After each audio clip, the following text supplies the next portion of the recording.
com vós e com o povo argentino. Buenos días y un abrazo. Tenemos la asistencia de María Bardach. Ante cualquier situación que nos parezca de interés en hacer una traducción o alguna precisión, vamos a apelar a la profesora Bardach. Pero en principio vamos a tratar de que se haga más fluida la nota de esta manera, sin la traducción directa, convencido de que se va a entender bien. Lo primero que quiero preguntarle, Lula, tiene que ver con la situación que vive Brasil. 75.000 personas muertas por el COVID, por el coronavirus. ¿Cómo está evaluando, cómo você evalúa la gestión de Bolsonaro, la gestión del presidente Bolsonaro en relación a este tema? Reinaldo, não é confortável para ex-presidente da República ter que criticar o atual presidente do Brasil. Na verdade, o Bolsonaro ele não governa o Brasil. Ele não consegue cuidar absolutamente da crise sanitária, ele não consegue cuidar da crise financeira, e ele e sua família costumam criar todo santo dia uma crise institucional, uma crise política, porque eles desafiam o Congresso Nacional, desafiam a Câmara, o Senado, desafiam a Suprema Corte. Ele ofende a sociedade brasileira porque não gosta de índio, não gosta de negro, é acusado por grande desmatamento na Amazônia, e ele efetivamente ainda não disse a que veio, ou seja, a única coisa que ele sabe dizer é que o coronavírus é uma gripezinha e que só mata a pessoa velha. Agora ele está contaminado pelo vírus, vamos ver se ele agora se comporta de forma adequada. O Brasil, na verdade, merecia um presidente um pouco mais sensível, um presidente que gostasse de democracia, um presidente que gostasse do povo e um presidente que entendesse que ele não é obrigado a entender de medicina, mas ele é obrigado a saber que quando você não entende, você constrói um conselho de pessoas, sabe, que entendem da questão da saúde, pessoas que são pesquisadores, pessoas que são infectologistas, pessoas que dos grandes laboratórios brasileiros, se cria um comitê estratégico que organiza a sociedade brasileira para enfrentar o coronavírus. Ele não cuidou disso, ele tratou com muito desrespeito. Quem não concorda com ele é tratado como se fosse inimigo. Você sabe que pela primeira vez na história do Brasil a gente tem um governo que adora organizar milicianos, um governo que gosta de trabalhar com milicianos, um governo que não pensa em educação, que não pensa em emprego, que não pensa em salário, ele só pensa em facilitar o uso de armas, ou seja, a liberação de revólver, de pistola, de rifle, de fuzil, ou seja, quando na verdade ele deveria compreender que o povo brasileiro não quer nem arma e nem bala, o povo brasileiro quer trabalho, o povo brasileiro quer estudar, o povo brasileiro quer salário, o povo brasileiro quer viver em paz. Então eu acho que o Bolsonaro ele vai mal. Aqui no Brasil você sabe que tem um setor da imprensa muito grande que, embora critique o Bolsonaro, eles não criticam o modelo econômico do Bolsonaro, que é o de destruir todos os direitos dos trabalhadores e tentar privatizar todas as empresas públicas, que são empresas responsáveis historicamente pelo desenvolvimento do Brasil. Eles querem privatizar a Petrobras, eles querem privatizar a indústria de energia, eles querem privatizar o Banco do Brasil, o Banco do Desenvolvimento, a Caixa Econômica Federal, numa demonstração que eles não têm nenhum modelo de desenvolvimento, nenhum modelo. O que o Bolsonaro está fazendo na economia aqui é um pouco daquilo que o Macri fez na Argentina, ou seja, entra dizendo que vai solucionar e cria muito problema, e ele tem uma diferença do Macri, ele é mais ignorante. Ele é uma figura que adora, ele acha bonito ser ignorante, acha bonito falar bobagem, acha bonito ofender negros, ofender índio. Então, eu lamento profundamente, Reinaldo, porque eu tenho 74 anos, sou filho de uma mãe que nasceu e morreu analfabeta, e ela aprendeu, ensinou a gente a ser educado, ensinou a gente que a paz é a única coisa que permite a gente progredir. E o povo brasileiro é um povo ordeiro, o povo brasileiro era um povo feliz, era um povo que tinha esperança, é um povo alegre por si só, né? Eu até brincava muito com a Cristina em Conquista, a diferença entre o brasileiro e o argentino é que o brasileiro é alegre por causa do samba e o argentino é mais tenso por causa do tango, que é uma música. Eu lamento muito que o Brasil, que viveu um momento excepcional nos governos do PT, esteja agora com o governo neofascista, com o governo, uma política liberal, ou seja, lembrando de forma muito triste as políticas que Hitler praticava na Alemanha, as políticas que Mussolini praticava na Itália, sabe? Inclusive ofendendo os países latino-americanos, ofendendo os parceiros do Brasil, porque o Brasil, Reinaldo, não tem contencioso internacional. O Brasil se dá com todo mundo. O último contencioso do Brasil foi a Guerra do Paraguai.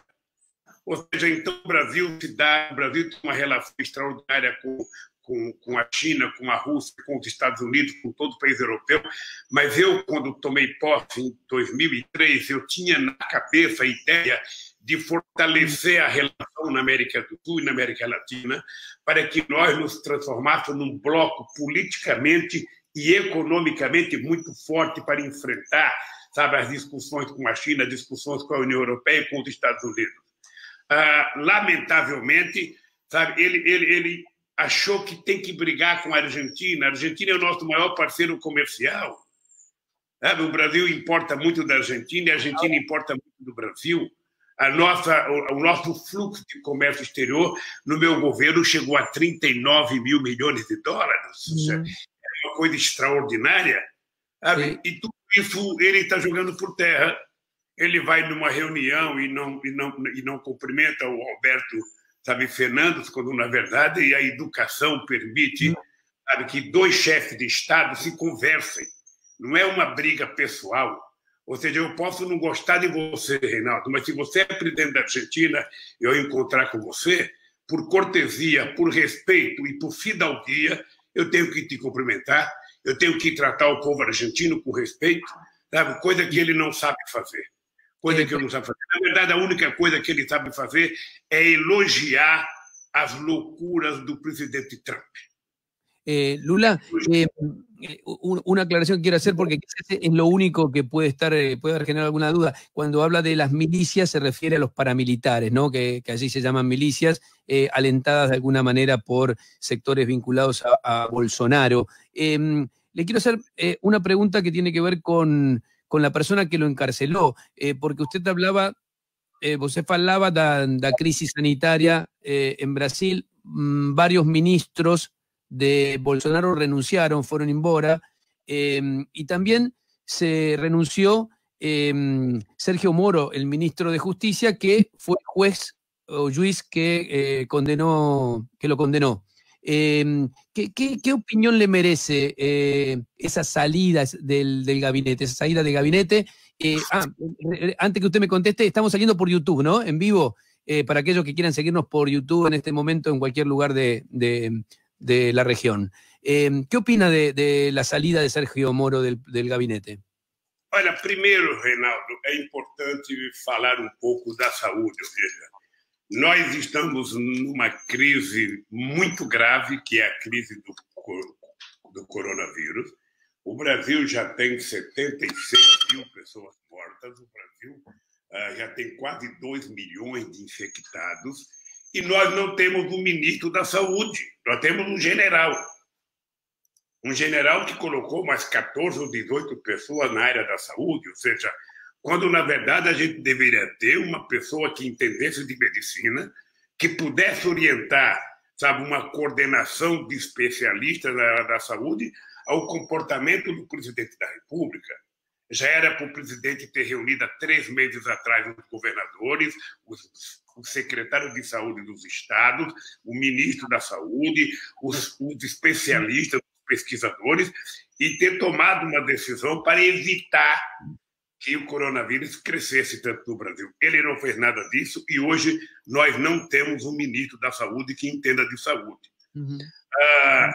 Ele indicou para o ministro da Educação uma pessoa que não gosta de educação. Ele indicou para o ministro do Meio Ambiente uma pessoa que não gosta de meio ambiente. Ele indicou para cuidar da igualdade racial um ministro que não gosta de negro, que não gosta de índio, que não gosta de mulher, sabe, que ofende tudo que é política de gêneros. Então, é um governo que, sinceramente, não sabe o que faz. A saída do Moro, veja, eu tenho toda a paciência do mundo. Tenho toda a paciência do mundo. Eu venho dizendo há 6 anos que o Moro é mentiroso. Eu venho dizendo que a Operação Lava Jato e a força-tarefa que foi criada entre o Ministério Público e a Polícia Federal, sob a coordenação do juiz Moro, funciona quase como se fosse uma quadrilha, porque eles fizeram muitos acordos para poder tirar dinheiro de empresários, tirar dinheiro da Petrobras. Eles estão subordinados a uma orientação do FBI, é uma orientação dos procuradores americanos e do Departamento de Justiça dos Estados Unidos. Isso já está provado, nós temos vídeo, o Intercept denunciou aqui no Brasil. Quando eu fui prestar depoimento para o Moro, eu disse, olha, juiz, o senhor está obrigado a me condenar porque a mentira já foi longe demais, vocês não têm como voltar atrás. Não tem como a Globo pedir desculpas a mim, porque a Globo mentiu muito. Ela deu veracidade a todas as inverdades que o Moro contou. Então, o Moro não é um juiz. Ele é como capa nos meus processos. E isso ficou provado. Hoje está totalmente provado que o Moro era um agente político, trabalhava subordinado aos interesses do FBI americano, dos procuradores americanos e do Departamento de Justiça americano, trabalhou com o interesse de me tirar da disputa eleitoral de 2018, sabe? Isso hoje já não se discute mais. Agora, o que acontece é que aqui no Brasil não tem como a imprensa, depois de me condenar durante 10 anos seguidos, só para você ter uma ideia, nos últimos anos eu tenho mais de 400 horas de noticiário negativo no jornal mais importante da Globo e nenhum minuto favorável. Mais de 400 horas de notícias contra o Lula, de manhã, à tarde e à noite, no sábado, no domingo, na segunda. Ou seja, é um negócio impressionante. Mesmo assim, eles não conseguiram me destruir, porque uma parcela muito grande do povo brasileiro compreende o que está acontecendo. Mas o que eles fizeram aqui no Brasil resultou na eleição do Bolsonaro. O Bolsonaro é o resultado da negação da política. Quando você diz que nenhum político presta, que a política não vale nada, que a política só tem corrupto, o resultado na Alemanha foi Hitler e aqui no Brasil foi Moro. Então, aqui no Brasil foi Bolsonaro. Então, eu acho que o Moro, quando ele renunciou ao governo Bolsonaro, é porque ele quer ser candidato a presidente da República em 2022. Ele precisaria mostrar à opinião pública, e a Globo trata de contar essa história, essa narrativa da Globo, de que ele é oposição a Bolsonaro. Como o Bolsonaro é muito chucro, é muito grosseiro, o Moro achou que não era importante ficar com ele, rompeu para se fazer de oposição e, em 2022, está preparado para disputar as eleições. Eu acho que é mais ou menos isso que aconteceu aqui no Brasil e eu continuo desafiando. Eu já desafiei o Moro 2 vezes para um debate, ou seja, ele e o procurador Dallagnol, eu vou aonde eles quiserem fazer um debate com ele, que eu quero provar que eles são mentirosos, que eles não agiram, sabe, com justiça, não agiram com lealdade com o curso que eles tiraram e não honraram nem o Ministério Público nem o Poder Judiciário brasileiro. Ahora, está claro que usted conceptualiza todo el proceso que lo llevó a estar en prisión como lawfare, ¿no? Incluso agora falou da acción da impresa, como dicen en Brasil, de la prensa, en especial de Globo.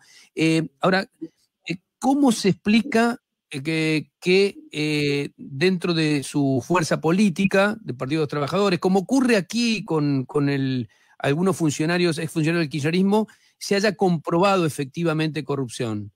¿Se comprende a pregunta? Es decir, más allá del lofer sobre Lula, hay funcionarios que participaron de fatos, de hechos de corrupción, tanto en Brasil como en Argentina. ¿Cuál es aqui, aqui tinha interesse maior. O problema aqui não era apenas provar corrupção. O problema daqui, aonde não houvesse corrupção, era importante inventar a corrupção. Na hora que você faz uma denúncia contra o jornalista Reinaldo e todos os meios de comunicação publicam aquilo como se fosse verdade, o Reinaldo está condenado antes de ir para a justiça. Aqui no Brasil, é verdade que houve corrupção, é verdade que tem empresa que praticou corrupção. Mas no mundo moderno e no mundo desenvolvido, quando uma empresa comete a corrupção, você não pune os trabalhadores. Você não fecha a empresa. Você prende o presidente da empresa, você prende o diretor que fez a corrupção e você deixa a empresa funcionando para que os trabalhadores que vivem do trabalho, que vivem do salário, não sejam prejudicados. Aqui, as empresas que foram perdidas pela JAC são empresas de engenharias muito importantes que trabalham na África, trabalham nos Estados Unidos, trabalham no Oriente Médio, trabalham em toda a América Latina. São empresas que ganhavam concorrência de empresas americanas.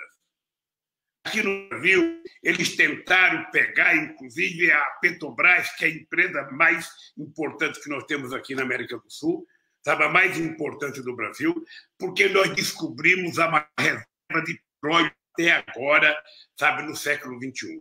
E essa reserva de petróleo não pode ficar na mão dos brasileiros. É assim que os americanos pensam. É assim que tem conflito no Oriente Médio. É assim que foi feita a guerra no Iraque. É assim que foi feita a invasão e o Cássio, tudo por conta do petróleo. E o nosso petróleo está na divisa do mar entre o Brasil e o dentro do Oceano Atlântico, ou seja, está na margem da 200 milhas marítima.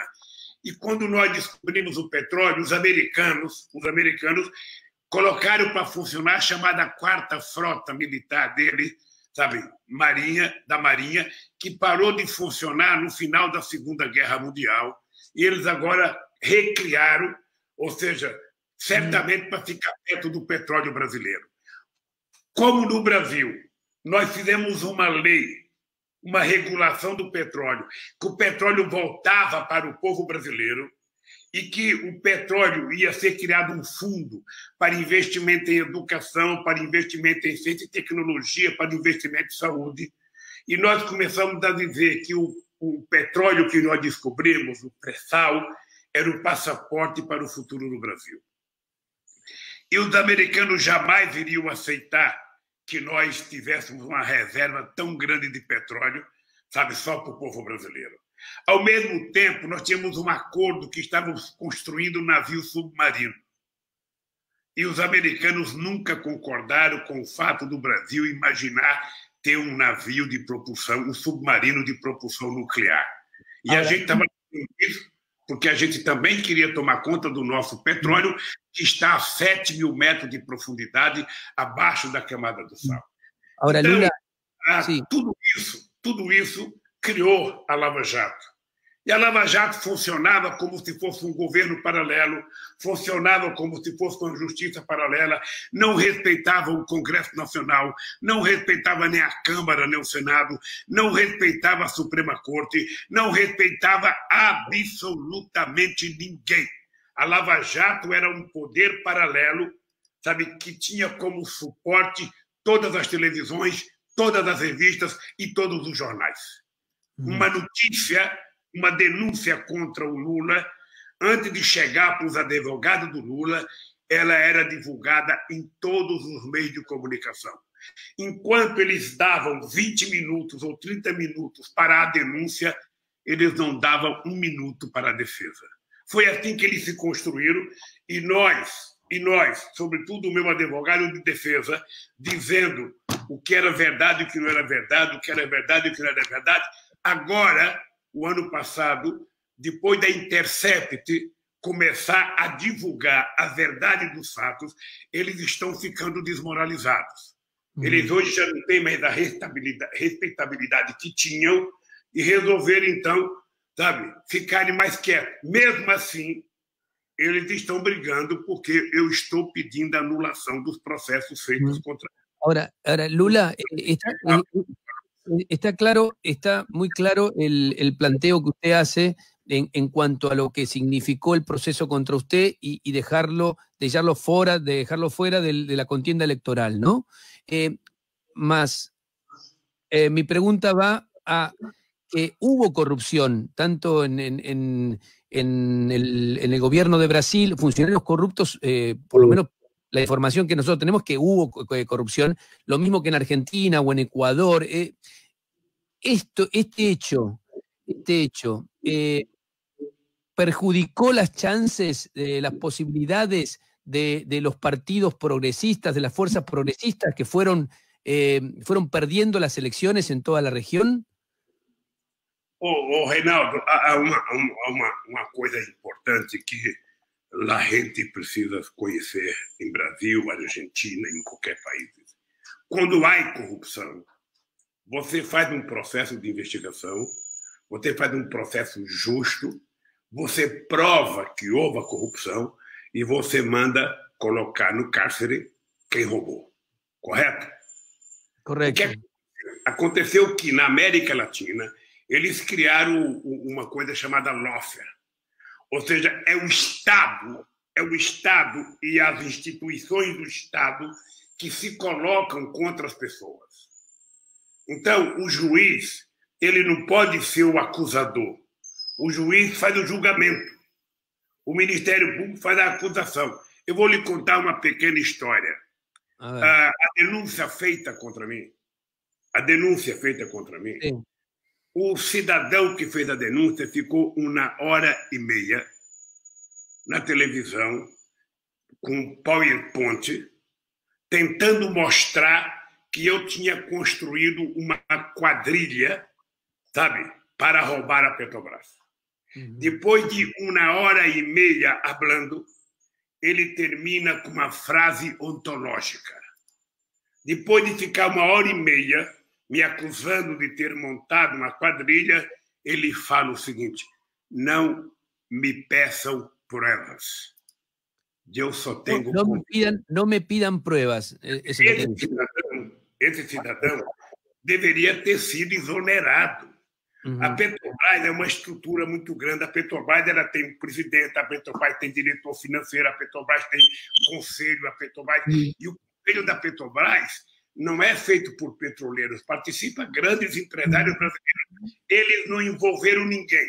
Eles saíram diretamente do funcionário e foram diretamente para a presidência da República, como se o presidente pudesse ficar decidindo as coisas na Petrobras.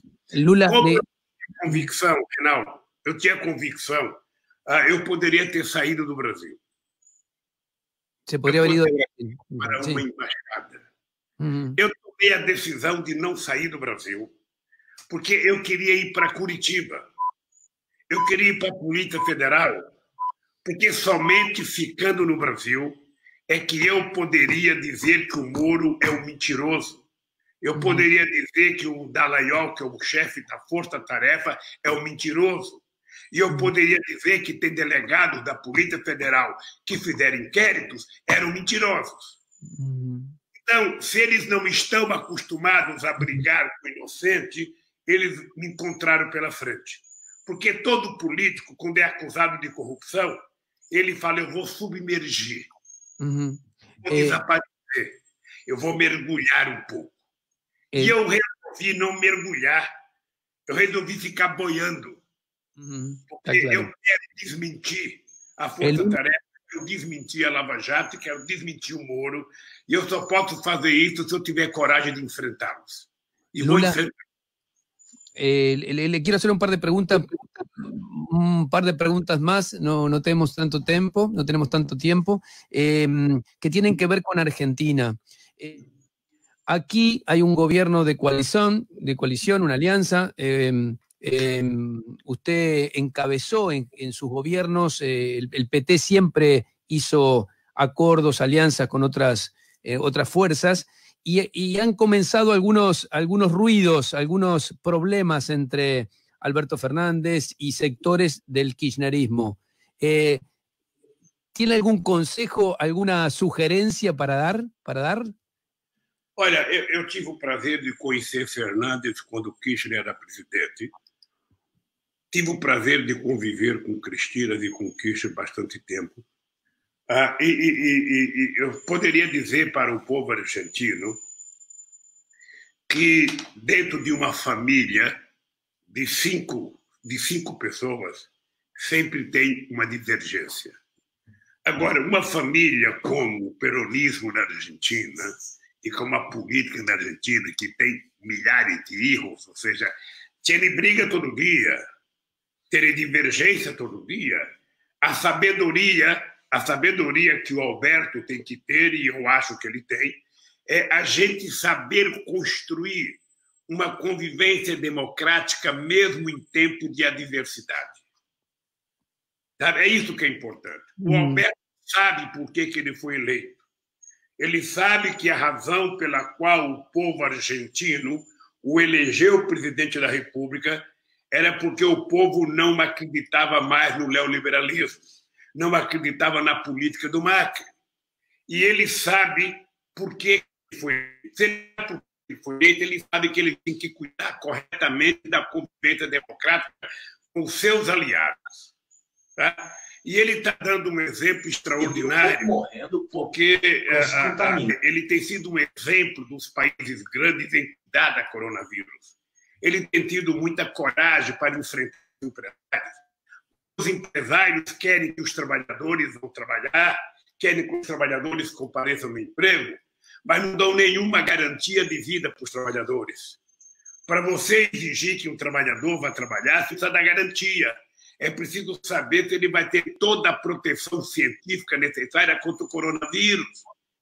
Não é apenas colocar o trabalhador no metrô, colocar o trabalhador no ônibus, colocar o trabalhador no local de trabalho, sem higienizar. E o Alberto tem tido uma coragem extraordinária, diferente do presidente do Brasil. O Alberto Fernandes tem dado uma demonstração excepcional. É importante que os argentinos, os brasileiros e o povo, a humanidade perceba que a vida não tem volta. Se você perder uma vida, ela não te recupera. O emprego você recupera, a economia você recupera. Portanto, eu valorizo tanto o comportamento do presidente Alberto Fernandes, a coragem que ele está tendo de enfrentar setores econômicos que querem protestar todo dia para voltar a trabalhar de forma atabalhoada. Essa gente não respeita o ser humano, essa gente não respeita as pessoas pobres, essa gente não respeita os trabalhadores. Ou seja, essa gente pobre significa apenas um número. Quando, na verdade, essa gente não é número, essa gente é ser humano. E cada ser humano tem pai, tem mãe, tem avô, tem avó, tem filho, tem neto. E a gente precisa voltar a ser humanista. A gente precisa voltar a ter sentimento. A gente precisa voltar a ter amor, ter paixão e entender que é a obrigação principal. É salvar.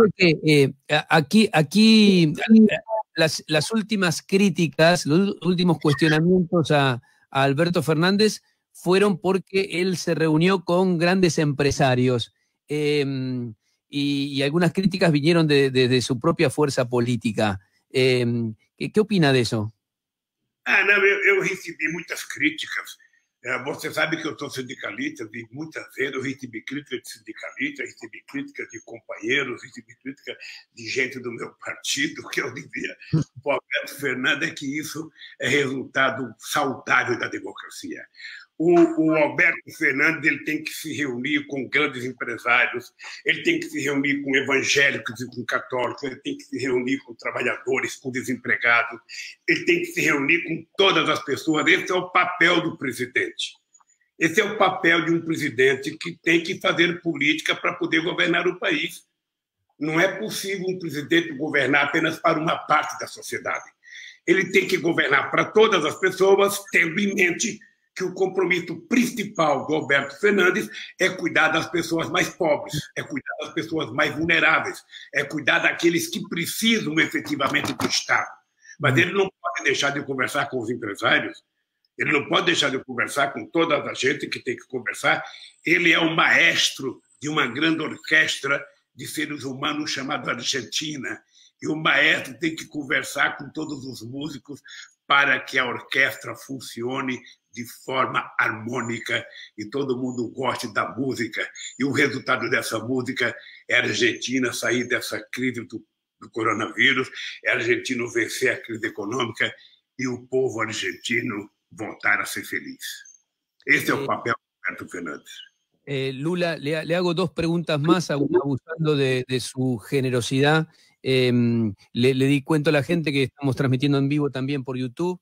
Dos preguntas que tienen que ver con cuestiones regionales. Yo recuerdo una frase suya, una frase que se refería al triunfo de Evo Morales.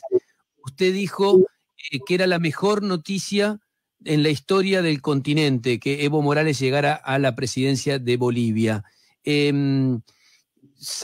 Tuvo que salir del poder, ahora hay un gobierno de facto, pero ¿tiene alguna crítica a lo que hizo Evo Morales de intentar permanecer, intentar ser reelecto? Veja, eu tenho um problema que é a minha formação política. Na minha formação política, eu acho que é muito importante para o fortalecimento da democracia a alternância de poder, a troca de governantes. Não a troca de pessoas por pessoas, mas a troca de classes sociais que chegam ao governo. Você veja, em 500 anos de história, eu fui o primeiro operário que chegou à presidência do Brasil. Foi uma coisa extraordinária para o Brasil. Quando eu estava no segundo mandato, um companheiro do meu partido queria que eu entrasse com um pedido no Congresso para obter o terceiro mandato. Na época, Reinaldo, eu tinha 87% de bueno e ótimo. E eu me recusei. Me recusei porque eu sempre achei que alguém que se acha imprescindível, alguém que se acha insubstituível, corre o risco de virar um pequeno ditador. Corre o risco. Quem se crê insubstituível é um ditador. Eu dizia isso para o meu companheiro Chaves, eu dizia isso para o Uribe. Eu estava dando uma entrevista coletiva com o Uribe na Colômbia, e o Uribe estava querendo mudar a Constituição para o terceiro mandato, e La Preta perguntou o que eu achava. Eu disse exatamente: olha, eu sou contra a pessoa querer se perpetuar no poder achando que não tem outro. Tem outro. E se o outro for pior do que você, o povo aprende uma lição e na outra o povo volta a acertar. Sabe? Então, o Evo sabe que eu penso assim. E todo mundo sabe porque eu disse isso publicamente para o Evo. O Evo cometeu o equívoco quando ele foi reeleito, ou seja, imediatamente ele fez um referendo para saber se podia continuar, e o povo disse que ele não podia continuar. E depois, então, ele conseguiu, pela Suprema Corte, o direito de concorrer. Claro. Eu digo sempre, Reinaldo, que não é possível brincar com a democracia. No es posible embromar con la... Brincar es embromar, ¿no? Sí. A democracia é uma coisa muito séria. E nós, na América Latina, ainda não aprendemos a exercitá-la corretamente. Se você pegar a história latino-americana, você vai ver que a intromissão militar é muito grande e durante muitos anos. Então, é preciso que a gente aprenda a exercitar a democracia com todas as forças para que nunca mais tenha golpe. Eu sou contra o que fizeram com o Evo Morales, porque a vitória do Evo como presidente da Argentina foi uma das coisas que, para mim, significa igual a vitória do Mandela na África do Sul. estas críticas tan claras que hace con respecto a la idea de quedarse en el poder todo el tiempo, ¿le caben también a Maduro, por ejemplo, en Venezuela? Veja, o Maduro não está há tanto tempo no governo. O Maduro tem um mandato de presidente. Sabe? Veja, Reinaldo, nós precisamos ter em mente o seguinte. Veja, é muito engraçado esses países ricos, né, que fazem bobagem o tempo inteiro. Por que Angela Merkel pode ficar 16 anos? Por que Helmut Kohl pode ficar 16 anos na Alemanha? Uhum. Por que Margaret Thatcher pode ficar tanto tempo na Inglaterra? Por que Tony Blair e Felipe González puderam ficar 12 anos? Por que só é ruim, sabe, a reeleição quando é de um país pobre como o Brasil? Olha, eu acho que as pessoas precisam estabelecer um tempo para mandato. Eu acho que o modelo brasileiro de 2 mandatos, sabe, de um mandato e uma reeleição é suficiente. Uhum. Porque, sabe, é importante que a sociedade, sabe, tenha uma rotatividade no poder. Uhum. É preciso que o eleito...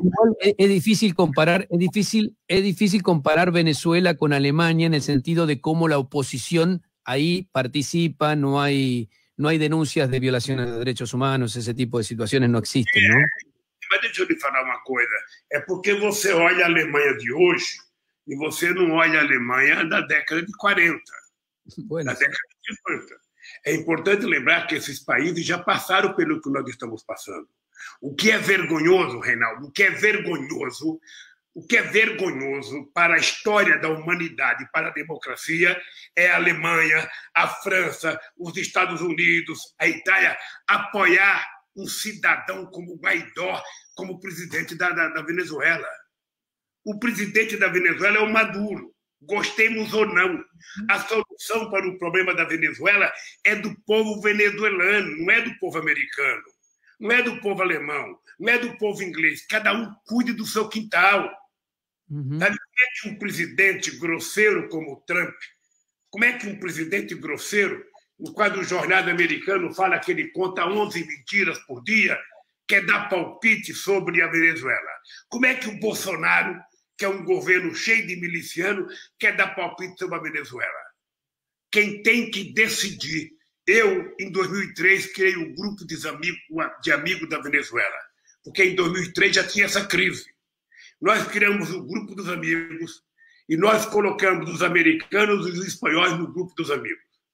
E o Chávez não gostou, Fidel Castro não gostou. E eu disse para o Fidel Castro e para o Chávez, nós não estamos criando um grupo de amigos do Chávez. Nós estamos criando um grupo de amigos da democracia.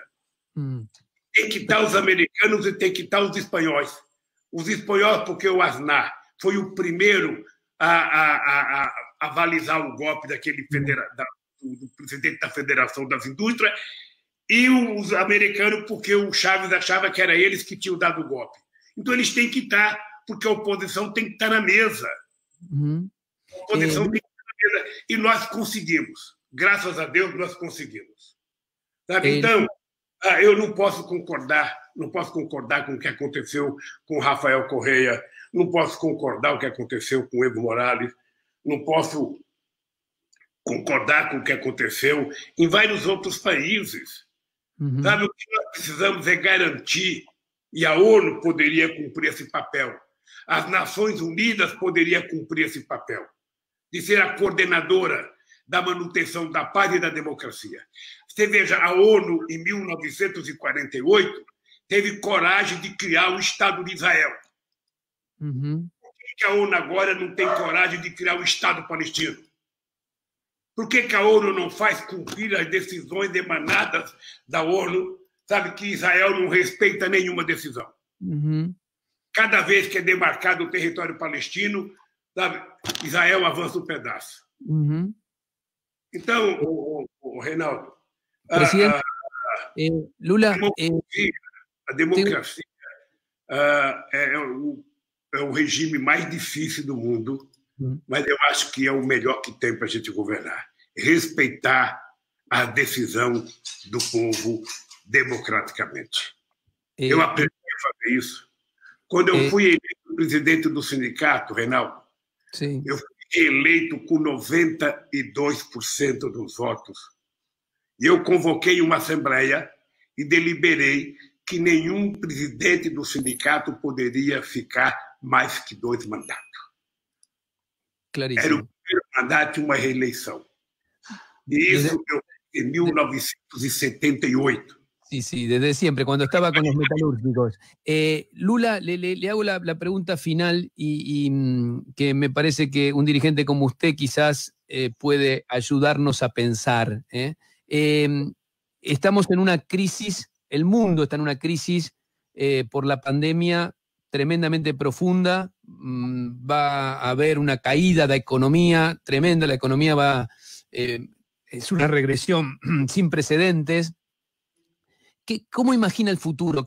¿Cómo imagina lo que viene para nuestra región en especial y para el mundo? Reinaldo, se eu soubesse como vai ser o futuro, eu teria um livro, iria vender e iria ficar muito rico. Eu quero dizer uma coisa bem simples. Eu descobri desde a crise de 1989, com a quebra do Lehman Brothers, que o mundo estava carente de lideranças. Se você olhar o mundo, você vai perceber que não é possível imaginar que no século XXI, sabe, no ano de 2020, você tenha como presidente dos Estados Unidos uma pessoa como Trump. Uma pessoa como Trump, que não gosta de paz, que não fala de paz, sabe, que desafia o bom senso, que desafia a democracia todo dia. Ou seja, um país que é o país mais rico do mundo, que é o país mais militarizado do mundo, que é o único país que fala em paz, mas foi o único que soltou bomba atômica, um país que é o maior em tudo, sabe? Ele que deveria ser o promotor da paz. Então, você imagina que você não tem liderança. Na Europa não tem liderança. A Europa está terceirizada. A Europa tem 500 comissões para tudo. Você não consegue sentar com os presidentes. Veja aqui na América Latina o que aconteceu. Por sorte, agora, a Argentina elegeu o Alberto Fernandes, mas também você não tem dirigentes que pensam no conjunto da humanidade, que pensam na questão ambiental, que pensam na questão da paz, que pensam no resgate social de milhões de pessoas que há milênios estão marginalizadas. Então, eu acho que, depois da pandemia, eu penso que nós aprendemos uma lição. Nós precisamos voltar a pensar como humanos. Nós não somos algoritmos. Não somos algoritmos. Que temos mente para pensar, sabe? Nós temos sentimento. E é preciso que a gente pense que a humanidade não pode voltar do jeito que ela entrou na coronavírus. Não é possível a força do mundo financeiro na economia. Não é possível que pessoas, por causa do coronavírus, como o dono do Zoom, que nós estamos falando aqui, que o cara tenha não sei quantos bilhões de dólares. Não é possível que meia dúzia de seres humanos tenham mais dinheiro no mundo que 4 bilhões de seres humanos. Ou seja, nós vamos terminar a coronavírus com o povo quase todo desempregado ou estão na economia informal, sem nenhuma seguridade social. Olha, o futuro do planeta não pode ser esse. Não pode ser esse. Por isso, Reinaldo, algumas pessoas dizem que o Lula saiu da cadeia muito radical, que algumas pessoas achavam que eu ia sair da cadeia com a bandeirinha branca, tentando conversar com todo mundo. Eu saí mais radical, porque radical é ir na raiz dos problemas. E a raiz dos problemas é a desigualdade social. Sabe? A raiz dos problemas é radicalizar como tem radicalizado o Papa Francisco. Todo mundo tem direito de levantar cedo, tomar café, almoçar e jantar. Todo mundo tem que ter direito a ter uma casinha para morar. Todo mundo tem que ter direito a ter um suporte do Estado. Se ele não tem emprego, o Estado precisa garantir a sobrevida dele. Está na Constituição da Argentina, está na Constituição brasileira, está no manifesto, no documento dos direitos humanos. Todo mundo diz que todos são iguais perante a lei. Todos são iguais, todos têm direitos iguais, mas a verdade é que não se cumpre a lei. Então eu voltei mais radical, porque eu acho que nós precisamos brigar mais. É por isso que aqui no Brasil, Reinaldo, eu digo todo dia, eu tenho 74 anos de idade, tenho energia de 30 e tenho vontade de lutar de 20. Sabe? Eu me sinto com a mesma vontade de lutar quando, em 1969, eu entrei no sindicato pela primeira vez. Estou com vontade de lutar, tá? Porque a democracia merece sacrifício. E a única luta difícil é aquela que não existe. E a única luta que a gente perde é aquela que a gente não participou.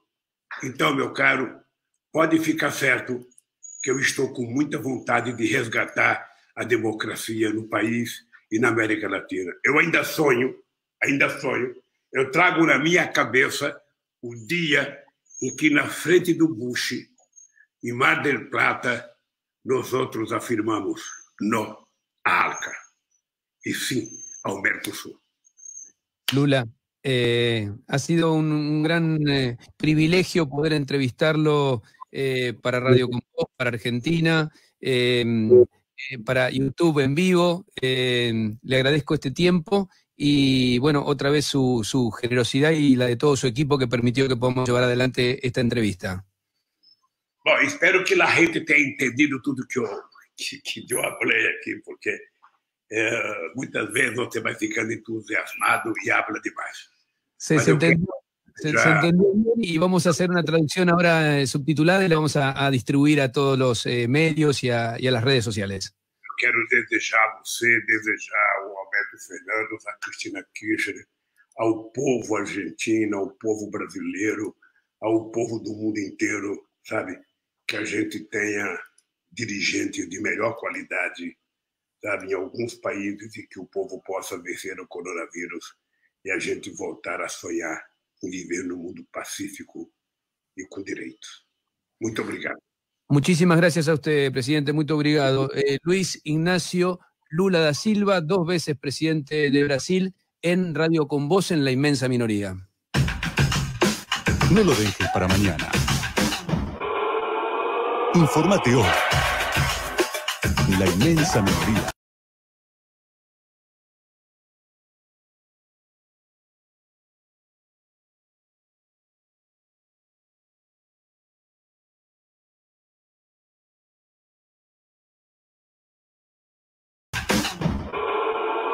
Infórmate hoy. La Inmensa Minoría.